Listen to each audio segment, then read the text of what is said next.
All right. So what's up, everybody? Welcome to another episode of the Real Chat Podcast, where I'm getting the opportunity to sit down with City Administrator of Sheboygan, Casey Bradley. How you doing today, brother? Pretty good. How are you? Good. Nice, man. It's good to see you again. Good to sit down and finally get a chance to have a real chat with you. Absolutely. I just wanted to get into it today, a little bit about what it is you do, but we'll start with some of the basics, kind of origin story. Who is Casey Bradley? Yep. So I was born in central Wisconsin. I grew up in New Lisbon, Wisconsin. Okay. So born and raised, graduated 1999 and ended up going into the military. So I spent 6 years in the Air Force, stationed at Malmstrom Air Force Base. While I was there, I was able to get 2 bachelor's degrees and a double master's degree. Served my 6 years and made the decision to get out. Came back and started in local government in 2006, towards the end of the year. Started out in accounting and finance. Okay.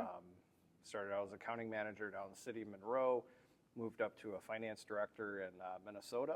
And then after that experience, I decided to go and be an administrator. So I went back, got my MPA from Penn State, and moved out to North Dakota and was functioned as a county administrator. I was auditor, chief operating officer for the county. Spent about 6.5 years out there, and then moved back to Wisconsin in 2017, and moved into county administration in Wisconsin, and then went down to Baraboo for city administrator. Okay. Yeah. Yep. I spent a few years there, and then came over here in 23. So Nice. I've got 4 kids. One still in high school, and I've got one is in the Army. She's an artillery officer. Nice. How long has she been in the Army? Well, she did ROTC, so she went to UW Eau Claire, went through ROTC, and then now she's stationed. She's with the 10th Mountain Division. Okay. Out in New York, Fort Drum. Nice. So she's been in about 3 years on active duty, but because she actually enlisted in the Guard before she went in, so she actually was part of the Kenosha riots. Oh wow. She was part of the National Guard. Oh, during that, it was that was just recent, not too long ago. Well, I mean, it seems recent. It seems like it was with everything that's going on. It's like that was 8 years ago. No, that seems like it was last year. So she's actually got the entire time she was in college counts towards her service. So she's got the 4 years plus the 3 that she's in now. So nice. Yeah, she's about 7 years, 5. She got 6 to 7 years total service. My other daughter is currently wrapping up her master's degree at UW Stout. She went to UW Madison for her undergrad, and now she's doing school psych. Oh, okay. So she's wrapping up. She's in her last semester there, and then my oldest son is also going into the Army. He's in ROTC. He's at the University of Minnesota. Okay. And plans on going into finance in the military. So. Oh, nice. Yep. Nice. Hey, follow the money. Yep. That's gotta be a fun, good job. Well, it's a great experience. So I grew up in a military family. My dad was a career Army. So very structured household, and that's really impacted kind of my leadership style. And that was leading me to my next question. Did you always see yourself in a leadership role? I mean, coming now saying that you come from a family, that's clearly set on leadership. Yeah, I don't know that it's leadership more than a life of service. I mean, that's all my family, my father, my uncles, my grandfather, they all served in the military in some capacity. So, it's just what we do in our family. Well, I'm glad you said legacy. Servitude, the legacy and servitude, because today's conversation, is about leadership, service, and the human side of city administration. Too often we see titles. You see, hey, this is what this person. I think we just had a nice discussion, about titles and where it can lead you, but not the journey behind them. So exactly. That's kind of what I wanted to break down today. Is the journey that you took, the steps that you might have taken, and you already said that going to school and coming from the military. But was there a mentor or a defining moment that helped you shape the leader you are today? I think it's a mix. I've, in the private sector and in the public sector, having different experiences from, growing up at school, we all kind of have different teachers we gravitated towards. Mine personally was my business teacher. She was, she really pushed me harder to do more and, Okay. really kind of get you out of your shell. And she did a great job with that and really kind of opened my passion for like finance and. So safe to say maybe she management saw stuff. something in you that you weren't seeing yourself yet. Yep. I was, the football player. I was a wrestler. I wrestled, all from kindergarten all the way through 12th grade. I've wrestled all over the country. I've been on the national team for Wisconsin Nice. numerous times. So, I was really focused on that. And, she saw kind of my acumen and, really kind of pushed me towards it. And that really kind of set me up kind of going into college and things Sure. like that of, I really enjoyed that path. When you get into the military, it's very unique. You see different leadership styles. You see, as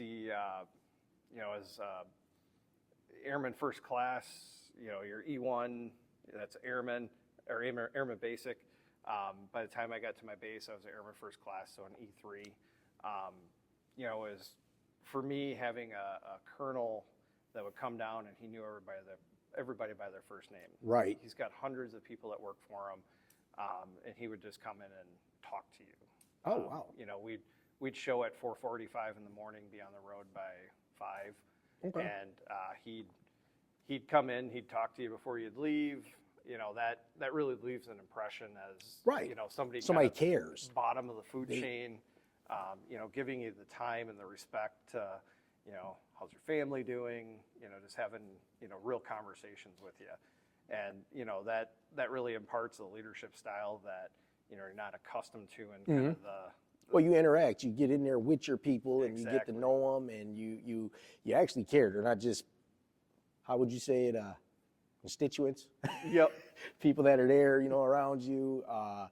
My uncle's a military man and they've been in since they were 18. Yep. Homeschooled the kids, 8 kids, live in Texas and the whole nine, so he definitely, like when you said E3, they'd have conversations with me like that and I have not a clue what they were talking about. Yep. My aunt's like, I was E2 and we're gonna, okay. And, but he retired as a colonel, and he definitely that leadership style, he would always talk to us kids, and kind of get down on his knee. He kind of Yep. meets us where we're at. Yeah, And it's yep. the same thing with that leadership style is meeting your employees where they're at. Yep, Hey, I absolutely. want to know more about you. I want to know who you are as a person. I want to know your name. Yep. It's not just, hey, how's it going?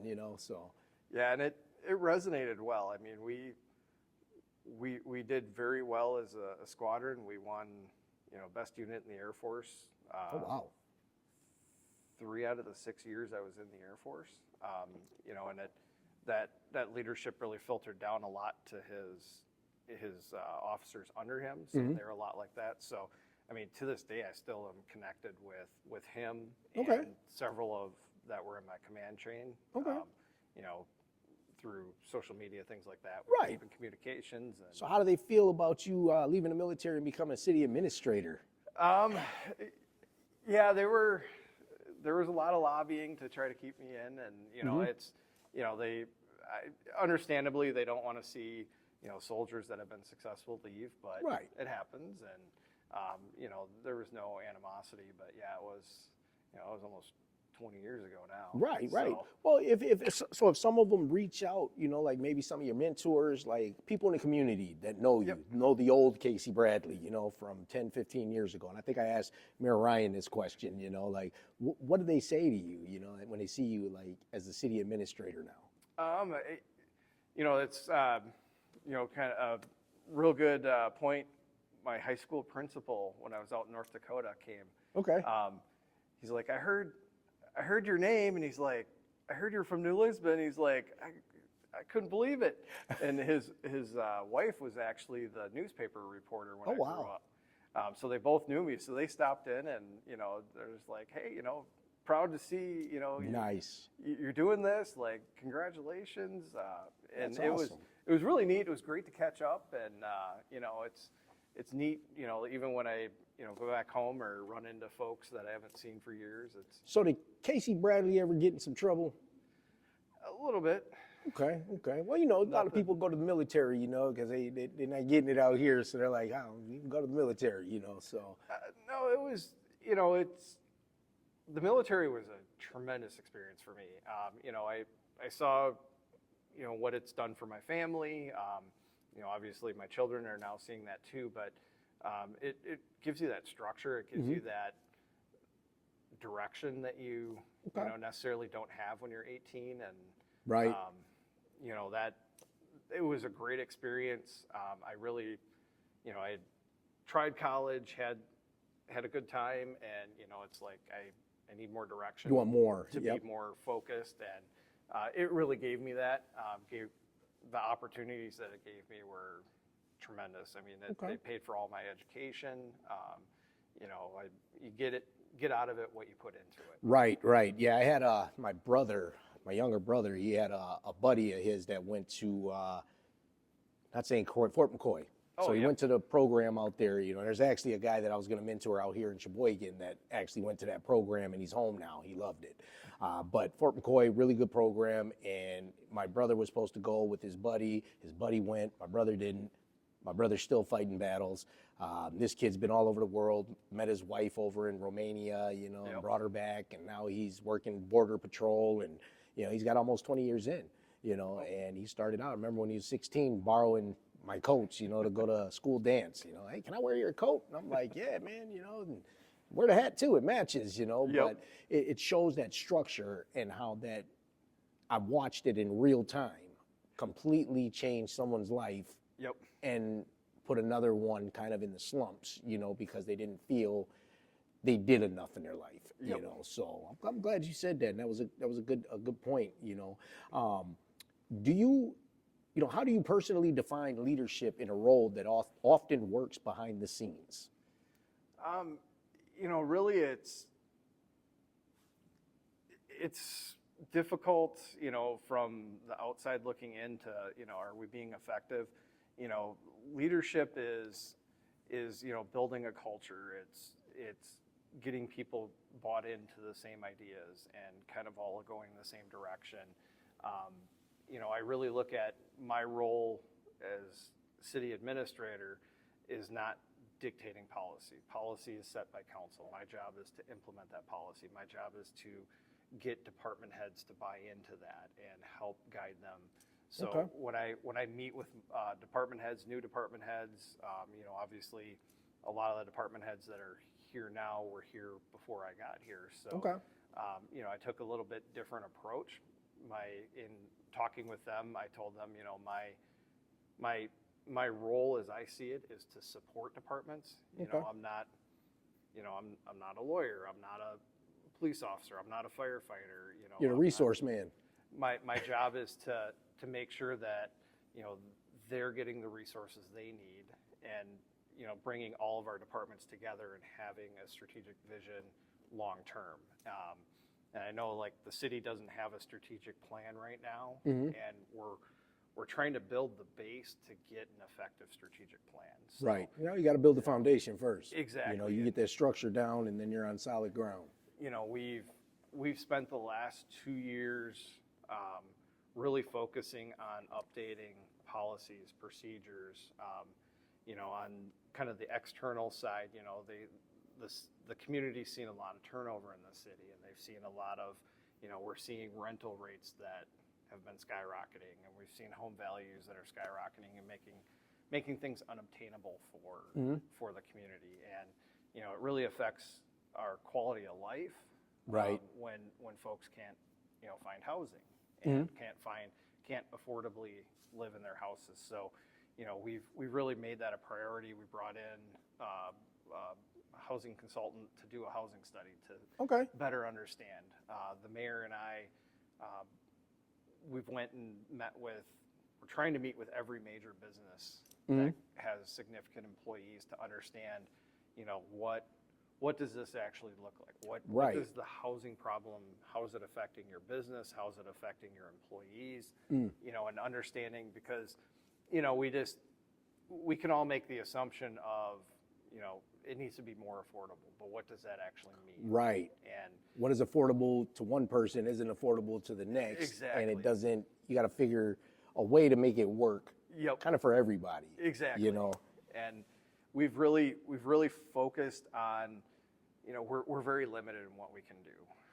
And we're seeing other communities that are giving out 100% incentives just to get development there. And, you know, we're not in that type of situation. So we use our incentives to try to do a couple different things. You know, we're looking at, we've got, you know, low-income housing, Section 8 housing that, you know, is kind of hitting that group at the bottom of the income bracket, and, you know, trying to get those folks in. And then, you know, we can get market rate projects, but when we work with market rate projects, one of the things that we really see lacking in our housing stock, especially in rentals, is 3 bedrooms. Okay. So we try to use our incentives to buy down some of the costs of the project to make it more economical to put more 3 bedrooms into these projects, because they're not. Well, that makes sense, because a lot of the houses in Sheboygan are typically 2-bedroom with an added office that they call a bedroom, or an attic that's been refinished, and they can't get more rent. You know, their rent per square foot is less for the 3-bedroom than it is for the 2 or the 1. So you know, they're less inclined to do those. So, you know, we try to use our incentives to get that. And then last year, I believe, or the year before, it might have been the year before, we adopted a policy that follows HUD. That, you know, what's affordable, and you hit the nail on the head. Lukey Apartments and the Wells Fargo project is going to have an element of this affordable housing in it. Okay. And so what that means is, for the life of the TID, the developer has to certify back to us that their rental rates are less than that. Okay. So we're doing a nice mix. So you're getting some affordable and you're getting market rate mixed together. And then that. Well, that makes sense, you know, because you still, like, outside of all of that, you still have to have revenue coming in to the city to be able to. Yeah, you want. So it has to account for that. You can't just, I like to say, you can't just give it away. Exactly. You know, you got to make it work. We're seeing in some communities, and what we're doing is we're giving a portion of the value that they're creating back to help create this housing, to create that affordability that we need. And then what we're doing is a lot of the public infrastructure upgrades we're using the additional funds that come in, and we're paying for that. So things that would have been paid for by the taxpayers are now being paid by the developers. Okay. So it's not actually impacting property taxes at all. Okay. So. Well, and you see that a lot, where, you know, why did my taxes go up, you know, and they're like, well, look at all that stuff they're building, you know, and this is where you pull this from, you know. And yeah, and unfortunately, you know, that there's a lot of misconceptions, but with because they don't teach us a lot of that in school. Well, and you know, we've never seen what's been going on with values over the last, you know, 5 years, 10 years. You know, I think from, not exact, I think it was 2020 to 2024, somewhere in that time period, there's about a 40% increase in residential value in the state of Wisconsin. Okay. So that doesn't mean more taxes. We as homeowners are paying more taxes, but that just means that, you know, other categories are paying less in taxes. So, Right. You know, manufacturing or commercial are paying less because that burden is being shifted. Right. And, right. You know, it's very frustrating. You know, as homeowners, we're seeing our bills go up. Yeah. And then we're seeing, you know, maybe services are getting cut in communities, things like that. So, you know, utilizing things like TID avoids us from having to issue debt to do some of these things that are debt that would be repaid with property taxes, Right. as opposed to these developments. Which eventually puts other people back in debt, you know, Exactly. and it's kind of, you know, get you out of that. And I think you said it, because it's a misconception and it's misunderstanding. You know, if people don't have the knowledge of what's going on, or even try to understand how the process works, what's going on, which is a good thing that I get to sit down with you and have this conversation, because it opens the door for some people to get out there and get that education and learn what's going on in your community.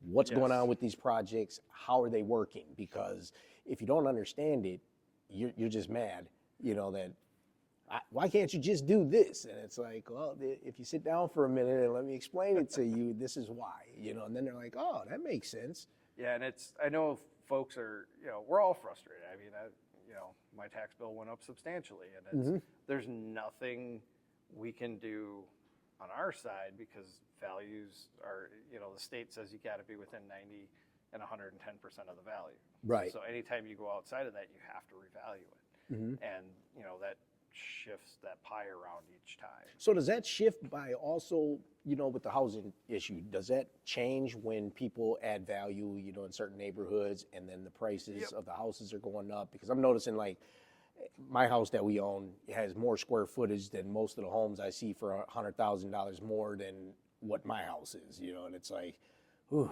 like. It's there's a lot of factors that go into it. And, so like I bought a renovated home. So, renovations are considered maintenance. Right. It's not necessarily, so if you put a new roof on your house, it might have been $20,000 put a new roof on, but they may only assign $5,000 to $10,000 of Right. value. So, Because it's more of a repair than a. it's maintenance. Right. And that's a lot of, so if you're going to buy a house that's got a brand new roof, you're going to pay more, but it doesn't necessarily equate to that value, right? Right. And so, everything you do is not going to necessarily change your value. A lot of stuff gets considered as maintenance. Right. So, okay. Right. there's a lot that goes into it, and I would encourage folks. We've got a great appraisal contractor that they're right here in City Hall. Okay. If you got questions, talk to them. They're great, and they're happy to walk through with folks to help better understand that. See, and I think that kind of educational, that'll add value to your life in Yes. general, just knowing and having the knowledge of that, whether you own a home now or plan on owning a home later or a business, because everything has to be appraised and checked out before you can move forward. So what values guide your decision-making when serving a diverse community? I go back to, my upbringing, all my values were instilled as a kid, as, growing up in a military family, being in the military. I've hopefully imparted that on my children as well. And, we really try to make decisions that are in the best long-range vision for the community. We have, we talk about, a diverse community, but we've got age diversity as well, income diversity. So, looking at things through that lens, there's decisions that we make that are unpopular, but decisions have to be made. One that I can think of that was really a hot button issue was we had neighborhood dumpster days. Okay. We got looking at that. We got looking at the amount of money we spend doing dumpster days and serving just organized neighborhoods versus what's possible, because you don't see that, not every neighborhood's organized, so Right. it's not making this available. And are we cutting out folks that don't have access, and now they've got to pay more just because they're not in an organized neighborhood? Right. And so we made the decision to make that change. The feedback, we received a lot of very negative feedback from the change from some neighborhood groups. They were very upset about it, which understandable. And I think there should have been more discussion and more trying to partner with neighborhoods to make that happen. But we went through with it, and it was a huge success. Okay. We got the final numbers. I think it was well over 1,000 people Oh, wow. participated. So does that help people a little more that can't get to the city dump or? Well, the thing is, we have a vendor, and the vendor charges, so you're paying. Because I come from like Washera County, you don't pay to go to the dump. I mean, Yeah, you do here. You pay to get rid of your big electronics, and that's it. And then I moved here, and I was like, wow, man, you got to pay that much to go just drive. I said that's. And but that's I'm why- used to. I got spoiled. Yep. Living in a place where you don't pay to go to the dump. Yeah, and we opened it up to where it was citywide. I think it was third Saturday, we brought in staff, Yep. brought in dumpsters. We I remember partnered hearing with- that. Yep. With Waste Management, they brought in dumpsters for us, and the first one we had lines. Yeah. People hours. hear a good, they get rid of their stuff, you know, and people- don't have to pay an arm and a leg. Well, they're holding stuff forever because, it's expensive. And I got a dryer sitting outside my house, you know, it's sitting by the garage. Well, it's winter time, but at the same time, Yep. I also wasn't ready to go and drop it off at the dump because I know I don't want to pay that money right now. Yep. We'll wait till summertime. well, and that's, we'll have dumpster days back where we can, the third Tuesday throughout summer, or the third Saturday throughout summer, we'll have that. And, that's the whole point of it is, we don't want these things sitting in neighborhoods. Right. we Well, it beautifies your community, and when Yes. you got people that don't want to take it's the simple things, the little things like that, Yes. that it's a sore eye, and you're like, man, they're racking up a bunch of stuff, but they're like, yo, I'm not going to pay hundreds of dollars to get rid of all of this stuff. And that's kind of the feedback we're hearing, and talking to like our code enforcement officers. It's like we're seeing these things. How do we address that? And I know it was a very nice benefit, but it wasn't benefiting the whole city. Right. And looking at how do we maximize the benefit to the all city residents. Right, you want to not help the just whole certain- entire city, because if you Exactly. can keep the whole city happy, the city's going to be happy. Yep. You got a bunch of disgruntled people, and it's like a cancer. When you're angry and you can feel people's energy. So when you got bad energy, throughout the city because of all these problems and issues and things, the more we can combat that, So speaking on that subject, have your values shifted or not shifted? Have you gained new values, or how have they changed since you became city administrator, or do you hold true to some of those same values? My core values, the integrity, Mm-hmm. honesty, things like that. That's always there. Work ethic, taking pride in what you do. That has always been the same. I'd say my approach over the years to leadership, to issues has evolved.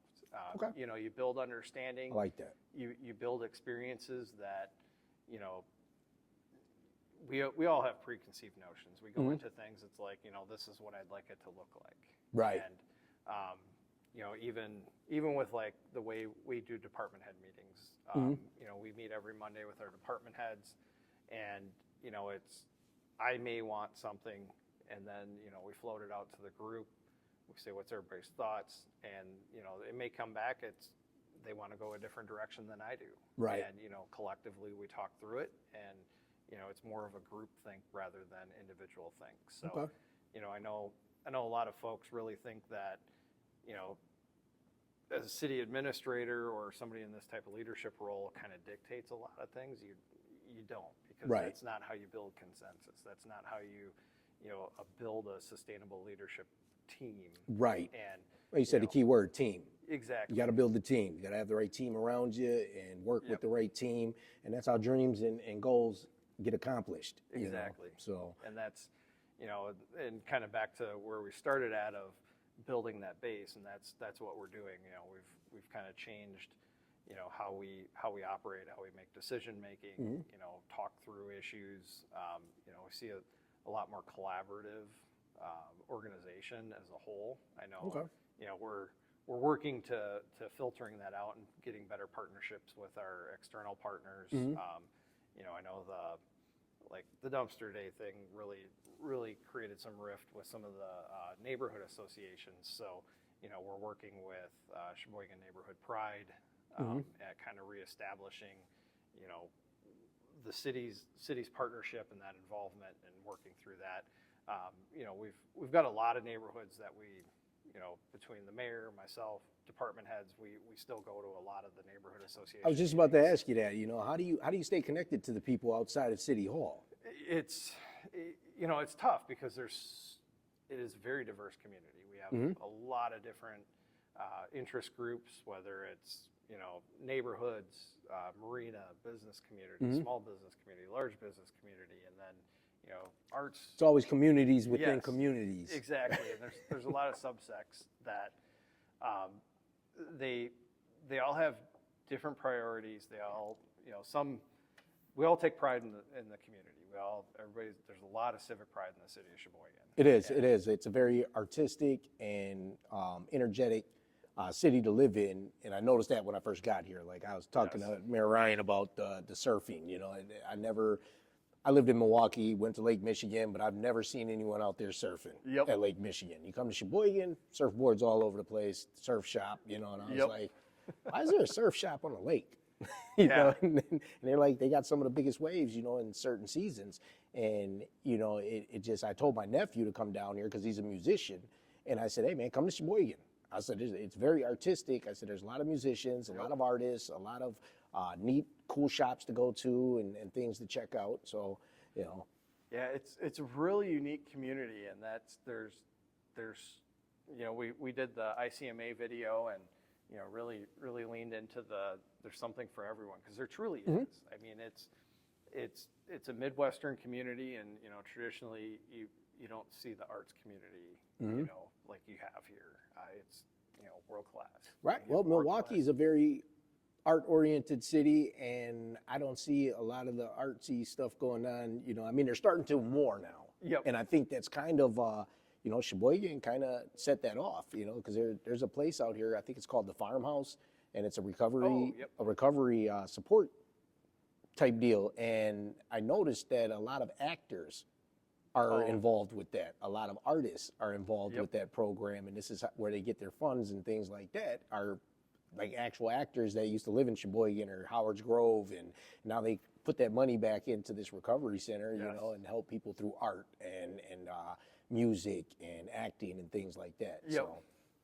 Yeah, and it's it's hard to keep connected to all the groups. We're bringing in some communications folks. We're trying to hit on all fronts. We've reorganizing several of our departments, reestablishing, like, our HR department was pretty much non-existent. Okay.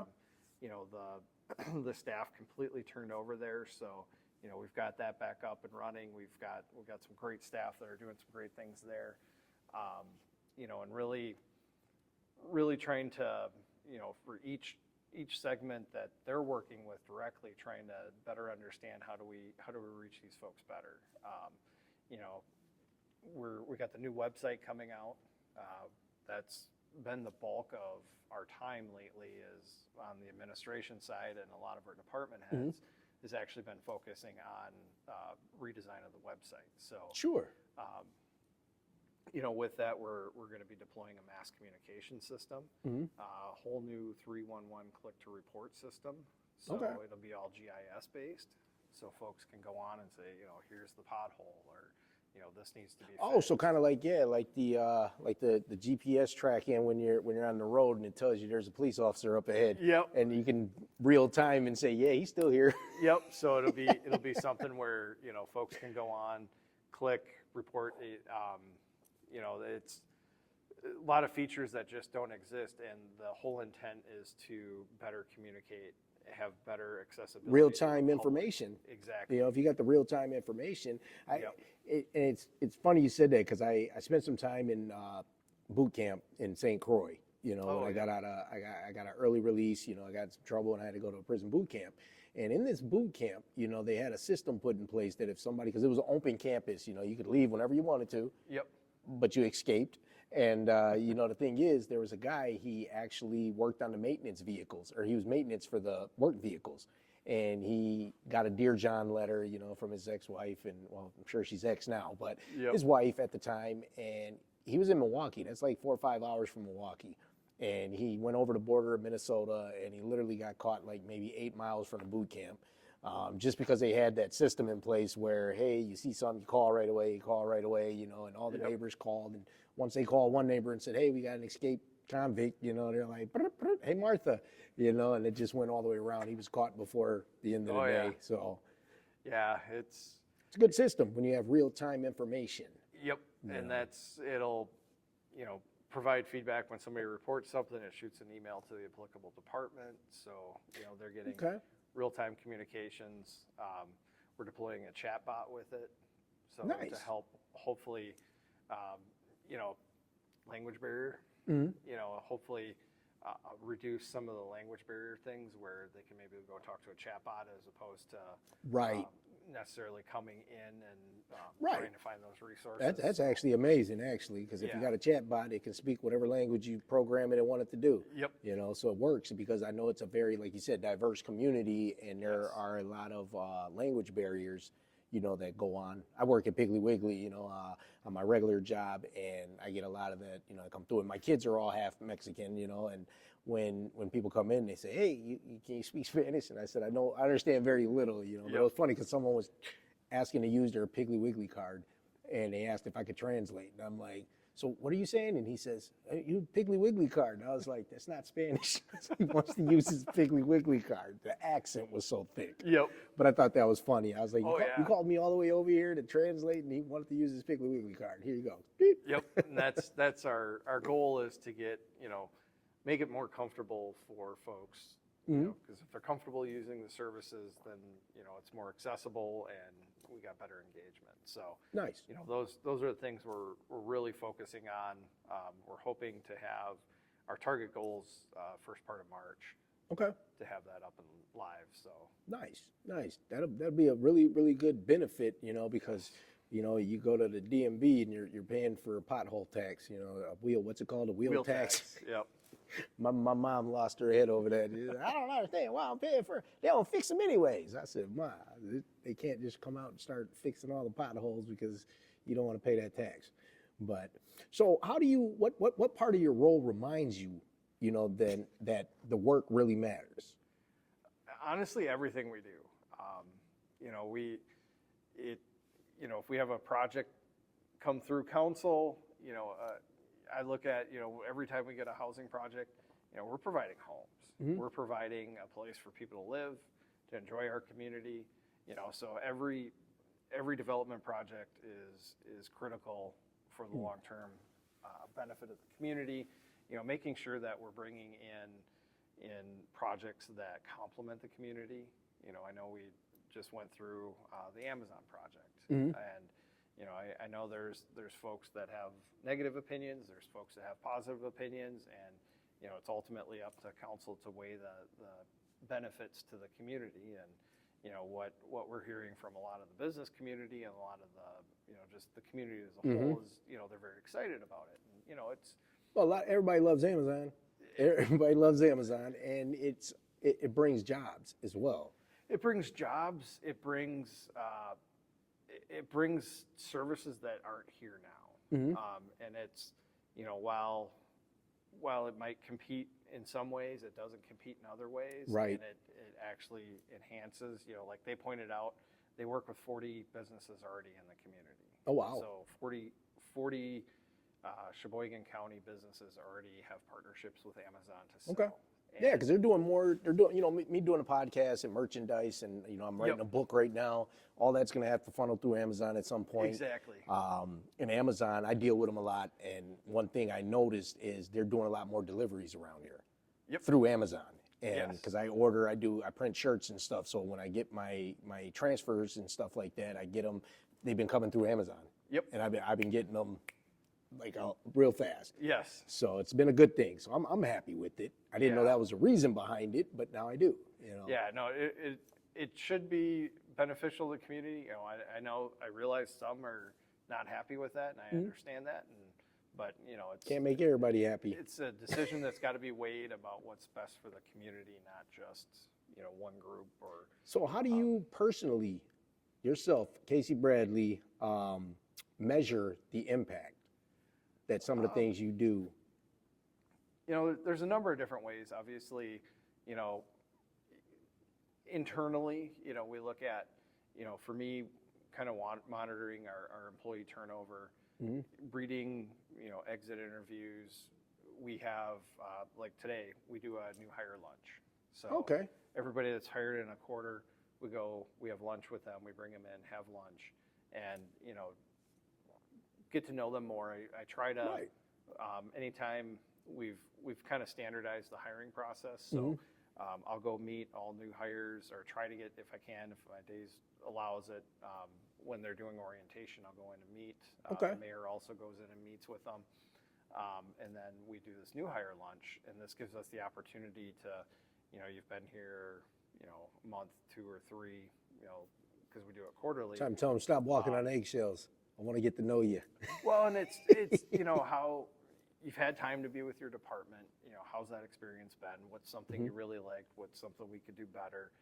Understanding that and then making those small changes hopefully are what we're looking for. You build a better retention rate, Exactly, and that's we've seen for city events, we've seen participation, double to triple since we've been changing the programs and stuff. And that to me, from an internal perspective, really says we're going down the right track. Right. I know we've got a lot more work to do, but seeing that, seeing our turnover, we're at about 10 to 13%, which is, it's not ideal.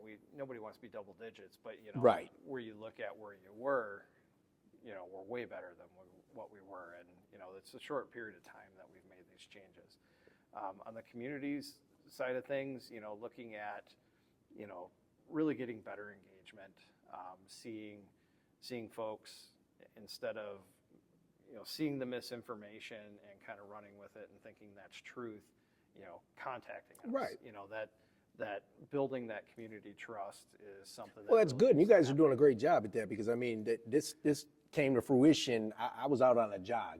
I was jogging on the lakefront, and I think you guys are down there doing a photo shoot for some reason or another, or video, and that's how we met. And then it was like, hey, let's do a podcast sometime, and that was last year, and here we are, So it's just a matter of taking that moment, to just talk and conversate, and network for a minute, and that's how these ideals are built. And that's we offer folks that want to have conversations, talking to groups, things like that. Whenever the schedule allows, we're trying to do that. And then really, getting the housing prices under control and getting housing stock that folks want to live in, and getting products into the market that are obtainable and meet the need of the community. And I know that's across the spectrum of income. That's not just focusing on low income or affordable housing, but looking at we don't want to saturate the market with too much low income, and then we exceed that. Now we have vacants. Right. And that's bad for the community. So we want to make sure we're doing it in a manner that is effective and is sustainable. And we don't want to force people out of the housing market. We don't want to see people going out of business, things like that. So we're trying to measure that our success in that is going to be seeing that healthy market and that sustainable market. Okay. And we've got a ways to get there. It's a ways to go, but I can see it happening, because I see a lot more. What I noticed, because I have a spotty history where a lot of trouble, and it just because I was misguided and making poor decisions and choices. And what I've seen out of Sheboygan over the last few years that I've been here is a major growth in self-care, mental health, financial. You know what I mean? I'm trying to encourage people to get out and talk to a financial advisor, find out about what your needs are, and what you're capable of doing. And like I said, it looks different for everybody, and what one person, doesn't see as right, the other person, like, yeah, I'm on board with it 110%, because it's going to benefit them. Yep, exactly. And I guess that's the biggest thing, to get to is who is it benefiting? It's kind of like the penny thing. I was wondering the other day, with the penny roundup, who's winning? Yep. The bank or the customer? I mean, because you give 2 cents, you get a nickel back. You know what I mean? You give, so it's kind of like, who's winning? Did we just lose 3 cents, or did you just gain 3 cents? Yeah, no, and that's ultimately the winner in this is the community, is the residents of Sheboygan, making sure that they have an affordable quality of life. And that's why reinvesting into the parks, reinvesting in arts, making sure that all of those are flowing well, because when the community's healthy, our businesses are going to be doing good. Well, this is a very, a lot of people like to come to Sheboygan. I mean, you get Charles Barkley out here going to the golf course. You get, I think it was, who was that? The guy from the show Jackass was just out here a couple weeks ago. yeah, he was downtown and out here, and a really good guy, so. Yep. And then you had a couple guys from some old movies and stuff that were over at Pacifico, so I see Yep. a lot of actors and famous people that come here, and they love coming here. They Yes. love to go downtown and eat at Turks and Timbers, all the local places. Yep. I like to support local. That's Oh, why absolutely. that's why I'm wearing my nasty by nature shirt. Local MMA gym, Rufus Sports, Nate Jennerman, and yeah, definitely product placement. Trying to get them out there a little bit. Yep. So what skills or habits were most critical in helping you get to where you are today? Do you think the Air Force had a lot to do with that, or just your family structure in general? My upbringing, really, hard work. I mean, that's just, That part. being curious, being willing to take risks, and being willing to try things and accept when they don't work, and you move on to the next thing. I like that, because working in City Hall is it's a very stressful, and you got to take risk. Yeah, It's a absolutely. risk factor. You're like, hey, is this going to work? And Yep. it's like you got to go through a long process to figure out it might work. Well, and that's, our processes are a lot slower than, people want things now. They want it right away. And, Instant gratification. it's a long process to, the budget alone, just coming up with what we're going to spend our money on for the following year. It starts in June, July, and it ends in November for the following year. Right. And so it's a long, protracted process, and a lot of things happened. Like last year, we had the data breach, and that pivoted, all our priorities. To Really, figure the security out. We got to Yes. structure that And first, we ended up having to basically rebuild almost the entire network. So it was frustrating for folks. It affected every department. It affected the public, their ability to communicate with us. A lot of city services were impacted. Well, and it breaks a lot of trust. It breaks a lot of trust, because when you're in a city, you look at City Hall and you look at the mayor and you look at City Administrator, and you're like, hey, these are the go-to guys, to make the city run. Yep. So if they're having a security breach, what's going on here? So it's a lot of, you got to build that trust back up, Yep. within the community, and let them know, hey, we got it under control. It's okay, so. Yeah, and it's really, getting it to the point where we have confidence in the system. And it's been a long process, because, as they dig into it, these things need to be fixed, and these things, so. Well, in today's day and age, it's harder and harder to keep the security where it needs to be. Yep. I just had someone on Amazon try to run $149 on some tattoo equipment or something, and I was like, I do podcasts, not tattoos. So I was like, what is this charge? It denied it. Yep. But the fact is, somebody has my information out there that was trying to use that. Yep. And immediately Amazon said, well, it's either these reasons, like someone in your household, or I said, no, no one in my household. No one has that information. I said, it's one of these websites that I probably went to and, ordered some transfers or whatever I had to do in the business I do. And the thing is, though, is it's unnerving. Yep. Because you don't know. I get a lot of people that come through the line at Piggly Wiggly and their cards are locked.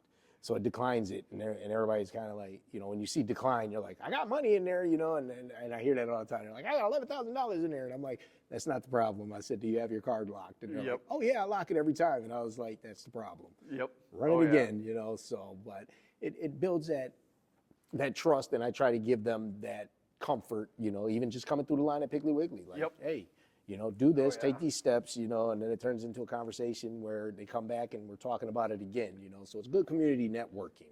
Yep. And I know you're a very busy man, but for some of those out there listening, how can they serve their community? How can they help out? What advice would you give them to help with some of the projects you have going on, or any future projects? Get involved, whether it's in a community service organization or coming to meetings, stay informed, get involved. When are your meetings? So we've made a big change this year. So the first and third Monday are all of our city council meetings, but then the second and fourth Mondays of each month are most of our committee meetings. So all of our standing committees. So we have kind of one day a week. So the first 4 Mondays are going to have a meeting at City Hall. Okay. And we've got, 3 committees that meet on the 2nd and 4th. You'll have like Plan Commission. They're still kind of independent of that core meeting group, but that gives an opportunity for the public, if they want to come, it's a Monday night, there's going to be meetings. And your, Public Works, license and public safety, and then the Finance and Personnel Committee. So, Okay. you know, Well, those are the pretty meetings much- that matter, because a lot of people, they say, that a lot of people, I know from my personal experience, I don't like the way that's being done. He's this, they're that, and this and that. And people are just like, hey, go to the meetings. Once I started going to like the town hall meetings and city hall meetings and stuff like that, I was like, whoa, this is a lot of information that, makes you aware of what's actually going on around you and how you can help, because I think I went to, it was at the UW Green Bay. I can't think of her first name, Hibble. She speaks a lot at the board meetings and stuff like that. But she was speaking, and I went out there, and it was political, so I was kind of in the background. And then someone said, "Hey, are you going to speak?" I was like, "No, not at all." So, but when I talked to her afterwards, we were talking about I think it was around the time the food share. They weren't getting it, and they were cutting things and taking away, and it was that big old debacle. And I was like, the first step would be to educate people on their finances, and businesses. If you start a business, I see the kids out here dehydrating candy, and they're making, it was the kids' kitty corner or something, I think it was. Oh, yep. And all they did was dehydrate the candies, and it was delicious, and now I see them in Piggly Wiggly. Yep. And it just starts simple. Go to the meetings, find out what the community needs, and see what you can do to contribute to that. Absolutely. And it'll help you in the long run. Yeah, and we've got a lot of folks, they're very passionate. We've got a lot of projects going on. So like the marina, that community didn't really interact a whole lot as the marina was just up and running. We have a Marina Parks and Forestry Committee, and they kind of, really ran things through that. But, as this project's come to fruition and we're moving forward with it, we've got a lot of folks that are interested in that project. They're very engaged. We have a consultant that's, taking community feedback, things like that. So we try to, each project that's more specific to a topic, that's where you're going to really get your best engagement. And, they're working through the minutia of what a design is going to be and what ultimately will get built. So things like that, we'll do that with our parks. We've got, as we're doing road projects, things like that, they're all discussed at committee meeting. We don't necessarily have a consultant dedicated to a project, but it's a great opportunity for folks to get informed. They get an opportunity. Committee meetings are a little less formal than the council, and that's where a lot of your dialogue and debate comes in. Right. That, hey, go back and get more information, or, what I think that's where the real work starts, because Exactly. everybody says, hey, I don't like the way this is going down, but you're not going to step up to go talk. Your voice is powerful. That's why I do the Real Chat podcast. It's righteous education about life, and that comes from all aspects. The boxing, it comes from church, it comes from, it doesn't matter. Everybody has a different walk in life, a different journey. And, Casey, I really appreciate your transparency and your commitment to serving this community. The conversations that we had, the conversations like this remind us that leadership isn't just titles. It isn't just about values, responsibility, and showing up, but it's putting the work in. Absolutely. You got to be able to put the work in, and I see you here, every day you're putting the work in, you're out in the community. You seem to have built yourself a nice team, around you, and whether they came or whether you built them, it doesn't matter. You got the right people in your corner. So, you got anything else you want to say to the people of Sheboygan and to the people of Wisconsin? No, it's a great honor to be working here. I love the community, and we really enjoy everything we do. We've got a great team here, so definitely get involved, reach out. It's whether it's getting involved with the city, with the county, if it's getting involved in local service organizations. That's how you really institute change and become a part of, the fabric of the community, and really, make the community what you want it to be. All right. Well, you heard it from Casey Bradley. You know, to everybody listening out there, leadership exists at every level. Wherever you were planted, your impact matters. You know, you heard it right from the man himself. Come down to the meetings, check out some of the board meetings, and get involved. You know, just get out in the community and help. You know, everybody wants to have things done. It doesn't get done, you know, if you're not doing anything. So this has been another episode of the Real Chat Podcast, where we honor real stories, real people, and real purpose. Until next time, y'all stay grounded, and remember, we are them people. Peace.